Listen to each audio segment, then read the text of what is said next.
Hi guys, this is Sham. In this video, we are going to talk about detail about 7 QC tools that is widely used in the manufacturing sector, in the automobile companies, and pretty much basically in the day-to-day activities also. So before explaining this, let me introduce myself. My name is Sham, and I'm basically a mechanical engineer, and I'm working in a manufacturing sector, and almost working for the past 7 years in the manufacturing sector. So I just have a basic idea, and what are the 7 QC tools have been used in the process in various divisions of the company. So instead of going elaborate and technical about that, let me just give you a simple and brief explanation about each of the tools, which you can easily grasp in your mind, and you can have it a little idea about that. Okay, so before entering into this manufacturing industry, I literally had no idea about 7QC tools, but my peers and my colleagues and my HODs, everyone insisted that you must know the 7QC tools before entering into this manufacturing industry. So I just went through a lot of books and a lot of internet stuff, and still I didn't have an complete idea, okay, what is and how it is used in the sector, until and unless I entered the industry and went for a job and started working there. Then only I started realizing, okay, this is the concept. It's just a simple concept, but the way they taught us is so much more elaborate and more technical stuff, so you can't grasp it easily. So I just put it down in the most simplest way. So we just go through the entire video.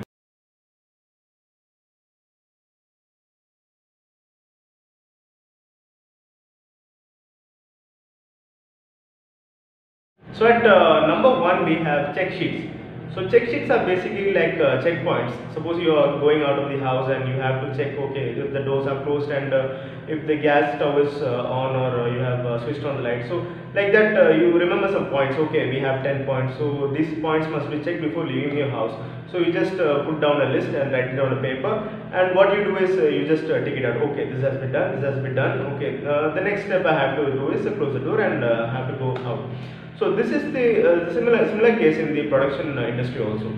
So likewise, if you start a machine, so there are little basic parameters are there. Suppose there is a pressure gauge and there is a startup parameter, and many things are there. So you just list down all those items, including the cleaning items also. If the working table where you're working is very untidy and you must remove all the things, so that even that things are also included in the checklist. So you just basically what you do is you just tick it down. Okay, it's not there. This pressure gauge is okay. This parameter is okay. So we just write it down and take it down. So that is basically a checklist. So checking a basic listing down an item and checking whether it's available or not available. That is the idea of checklist and check sheet. It's either called a check sheet or checklist.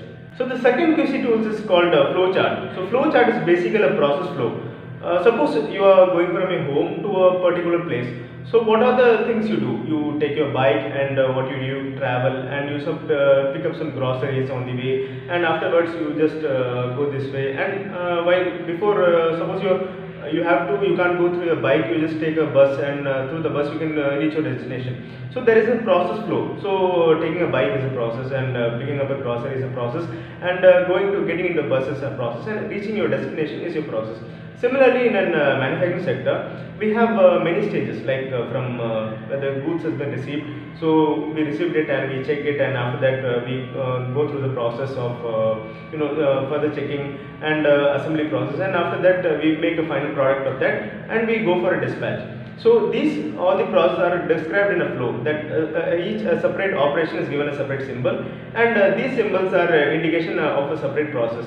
And all the process flow are denoted in a single page and single chart. So this is basically called a flow chart. And on number 3 we have histograms. Histograms are basically called bar charts.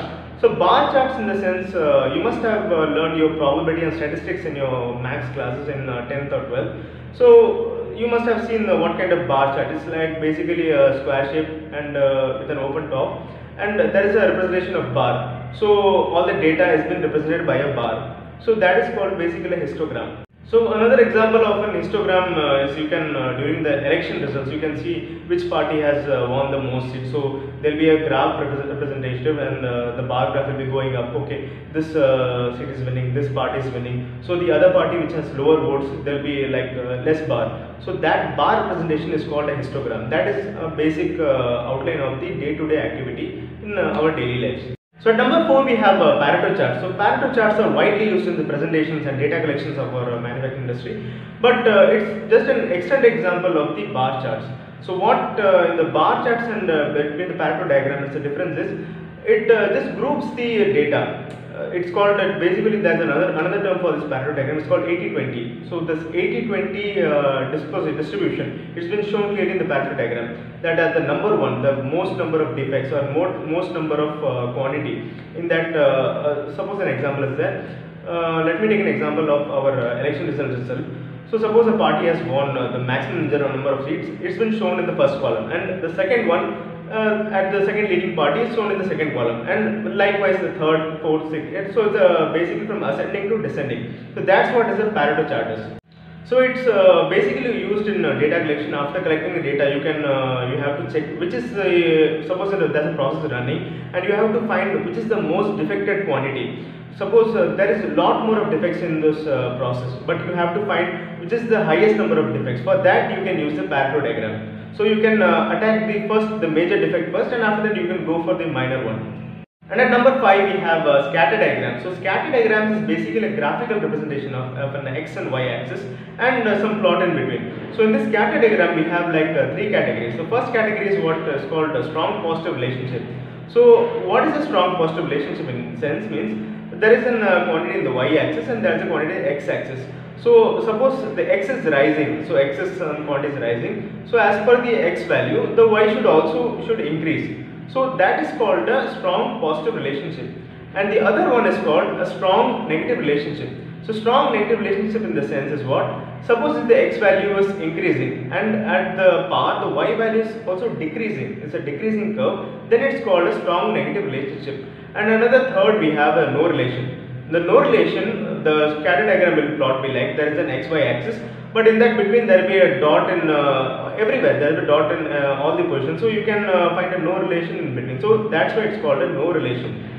And at number 6 we have control charts. So control charts are basically a graphical representation of a process, but it's not purely graphical representation, you can say. Let me tell you by an example. Suppose I have a pen with me. So my customer asks for a pen which has a size of around 10 centimeter. He has given me a specification that it should be between from 9 to 11. So in our terms, in our GT&T, our drawing terms, we tell it as 10 plus or minus 1. That it means it can vary from 1 in the minus side and 1 in the plus side. So it can be from 9 centimeter to 11 centimeter. So what is our control chart is it that what I told you before that UCL, upper control limit, and the lower control limit will be there. So that upper control limit is the 11 centimeter and the lower control limit is the 9 centimeter, and in the between it's called nominal, that is called the 10 centimeter. So what our process does is we have to maintain that between the 10 centimeter. You can't go beyond that 11 and you cannot go below that 9. So that measurement and that control is being controlled by the control charts. And the last and the most important tool we have is called cause and effect diagram. So cause and effect diagram, we have another name is called fishbone or Ishikawa diagram. So Ishikawa diagram, why it's called Ishikawa means the Ishikawa is the man who invented this diagram. So this diagram is normally what is the representation of a defect and the factors that help in producing that defect. So what is the factors called? It's another term for the factors called phi m and 1e. So phi m is basically the division of phi m is called man, machine, method, material, measurement, and E is called environment. So what are the factors through these things that has been affected through man, either through, suppose an example for the man. So by manual error there is an effect, there is an issue due to that defect has been produced, then it will be classified under the man issue. And another is called machine, due to the machine, some fault is there due to the machine, it has happened, the defect has been produced and is called a machine defect. And another in method, suppose the method of working is not proper. Suppose you have to pick a place from A to B, but you didn't obey that law. So that defect falls in the method issue.